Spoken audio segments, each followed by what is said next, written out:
Hey everyone, it's Alex, and welcome to the Marvel Snap Decks of the Week, the weekly series where I showcase the top 10 best decks in Marvel Snap. And if you'd like to support my content, consider hitting the subscribe button. Guys, we're on our way to 100,000 subscribers. It's been a goal of mine to reach that milestone for my entire life, and we're almost there. And if you could do me a favor, just double check to make sure that you're subscribed, because there's a good chance with the way the whole algorithm thing works, you've been recommended the videos and you've never had to even hit the button. I mean, that's a good thing, I guess. YouTube's doing its job, but I would sincerely appreciate if you consider hitting that button as we make our way to 100,000. With that being said, we got Phoenix Force making a legitimate comeback. Look at that cube rate. That is a 0.50 cube rate, and that is post-infinite, my friends. It is crushing. The win rate is always going to be, not the best, but 55% is pretty solid for Phoenix Force. Aranya has definitely had an impact on this deck. You also have the Deadpool side of it too to get some additional power being generated here. You got the Deadpool Hulk Buster. It's wild what this deck is doing. It's like this new age destroy Phoenix Force, which I think is really fascinating. And then of course you do have the multiple man, the Phoenix Force, and then the Alliath as a closer. It is so impressive what this deck has been doing, and in my piloting of it, it takes a little bit of practice to kind of get the swing of things, because it's Phoenix Force with like this Deadpool angle on it, but it is really fun to play. And so if you're looking for something kind of really unique, really different, and fresh for this particular week, you're going to want to check out this particular take on Phoenix Force. And then that takes us to number 9, and it's the War Machine deck you've come to expect. The cube rate is coming down slightly with the nerf to War Machine. I guess the play pattern is a little more obvious as well. People are like, oh, you played Storm.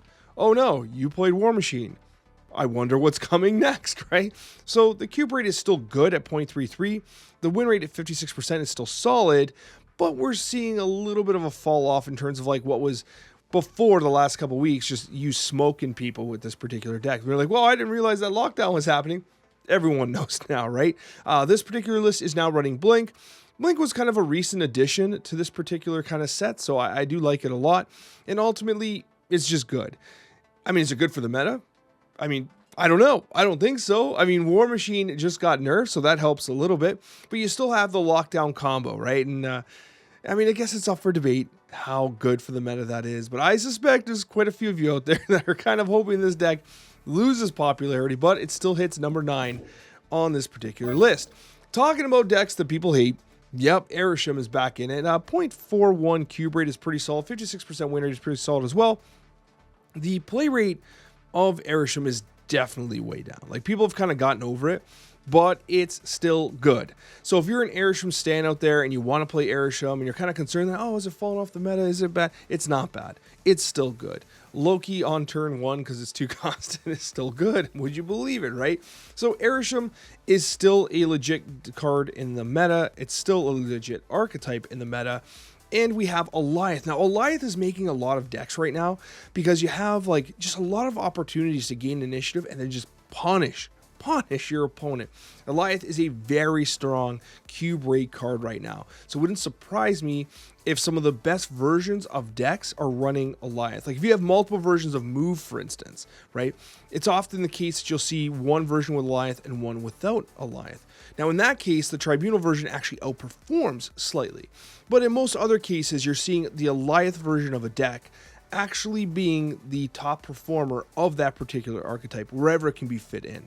So it's worth considering, and you got to be careful, by the way. Alliath is everywhere, so you guys that are playing like turn 6 combo decks or anything like that, be very wary of the Cloud. And then that takes us to number 7, and this is a nice fresh brew here. We got ourselves Ronin Hawk. Now listen, we have tried to make Ronin work before. We have tried to like make some combinations of Ronin work, and it always just felt a little sus. The interesting about this deck is you're doing some interesting kind of, we'll say, disruption. You got the Iceman, you got the Korg, you have the Master Mold, you also have the Silver Sable. It's running an unironic Baron. You're playing a Cassandra Nova, which takes advantage of all that deck stuffing you're doing, and ultimately, it's just performing pretty good at a 57% win rate. The cube rate is a little on the lower side, right? And whenever we evaluate these decks, we're ranking them by the win rate. We're also taking consideration of what that cube rate is. And so this is a little on that lower end of the cube rate side. But because it's so, we'll say, fresh, I really want to include it in this particular top 10 because of the fact that, I mean, when was the last time you played Ronin? We haven't had a Baron Mordor on the top 10 in whatever, I think. So, hey, if you're looking for something a little fresh, we got a deck for you right here at number 7. At number 6, once again, it's Oddbolt. Now, I'm getting a little stubborn here because this deck barely hit the threshold for like games played that I would have considered. It was at like 200 just flat on Untapped. But I'm going to tell you right now, it's a 0.34 cube rate. It's a 57% win rate. It's currently the best version of Black Bolt Stature. It has the disruption. It's a very good deck that's seeing very little play. Maybe you just don't like the Black Bolt play. Maybe you're just like, Black Bolt Stature, I'm over it, man. I'd rather play the Ronin deck you just showed if I want to play some Darkhawk. But, like, seriously, this deck's doing very good. And Galactus is going to be making a comeback this week as well. I firmly believe it with the buffs that had happened. And so the Viper Hood play, or even like Viper Ham or something just to block off locations, I think is going to be valuable in the current meta, right? So anyways, I want you to consider this deck. I think it's pretty good. It's probably really underappreciated in the meta right now, but it is performing. Coming in at 6 on this list, and it's definitely middling from both a win rate and a cube rate perspective. Don't mind me, the win rate's pretty damn solid. Then it takes us to Galactus. I just warned you about Galactus. This is currently the top performing Galactus deck. A 0.41 cube rate in Galactus is nothing to scoff at. That is huge. You have the Wiccan, you have the Symbiote Spider-Man, so like you have these multiple approaches to like, oh, I played Wiccan, I'm just going to slam down Galactus, or oh, I played Symbiote Spider-Man, I'm going to threaten Galactus this entire time. You also got the Goblins, you got Green Goblin, Hobgoblin. If I was coping here, I would probably put Selene, but I mean, listen, that Selene isn't making decks for a reason. This does run Quicksilver into Psylocke to get out that Wiccan as fast as possible, while also running Jeff and Zabu. That's an unironic Zabu, specifically for Wiccans. You can get to that end game very, very fast. So you can like get those gobs out, you can rush that Galactus and end the game. Not to mention, again, Alioth making a very high performing deck. I really like this take on Galactus because it doesn't like solely fixate on Galactus. You have a ton of enablers and like Wiccan, Psylocke, Wave, right? But listen, if you want to make people kneel, this is the way you do it this week, and I like it. It's a very innovative deck. And then we go to number 4, and it's Tribunal Move. What I will mention here is that this particular deck is seeing a couple different iterations. This is currently the highest win rate version and the highest cube rate version. The other version with Alioth is running a very similar cube rate. I think it was like 0.23, like it was almost identical.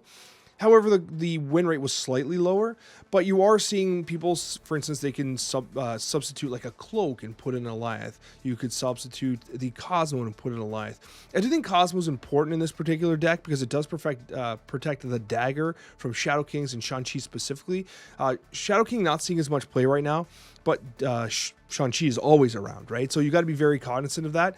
Being able to move a Human Torch that's massive into a Cosmo location and then play Living Tribunal is very valuable. The deck just performs really well. Aranya, a very natural fit here. Madam Web, a very natural fit. And if you don't mind me saying, clearly a 58% win rate is the highest rated move deck we've ever had in the meta. The cube rate's still doing some work, still needs some improvement.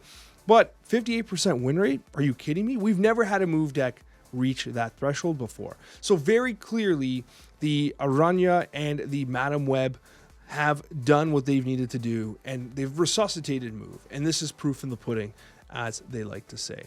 Coming in at number 4. That takes us to our top 3. Zoo has been so consistent in the meta, and yes, this is taking into account the nerf to Marvel Boy, but it doesn't really matter. It's still running a 58% win rate, still running a 0.48 cube rate. Those are remarkably strong numbers.